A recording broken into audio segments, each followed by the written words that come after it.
नवरंगपुर जिला रायघर block Sonpur DNK grammar छोट चाषी शिशिर राय पाल गदा सहित दुईटी बोरवेल रे निया लागिथिबा घटना ग्रामवासी को अबाक कर सर्ट सर्किट जोगु एही अग्निकांड घटिथिबा संदेह करा जाउछि। एही अग्निकांड रे दुईटी बोरवेल मोटर और प्राय 40 गाड़ी पाल संपूर्ण भावे जली पाउंस हो जाइछि।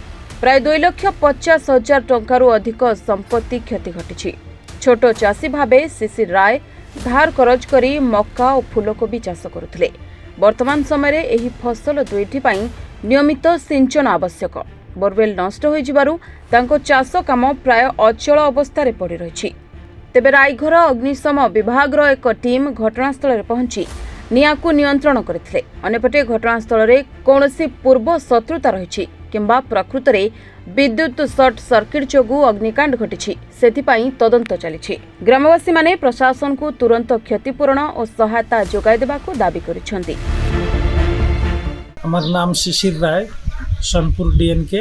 आज राति मोर घरे गोटे दुर्घटना घटी जाइए। राति 4टा बेले जिते बेले आम शोक उठिलु से देखिलु हमर घरे से खर पाला थिला। से पालार निया लगी बोर दुटा थिला चाष करी खाऊली। पिला दुटा बाहर पड़ुची मोर आ कौन किसी ना व्यवसा वाणिज्य ताइरा चलुली।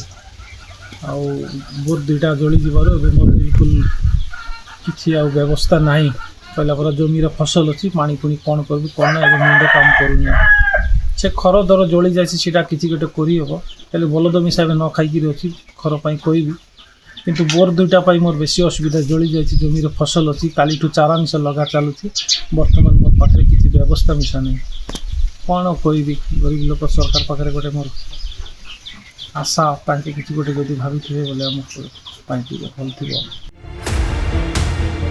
रायघर ललित सुनानी को रिपोर्टर्स टुडे।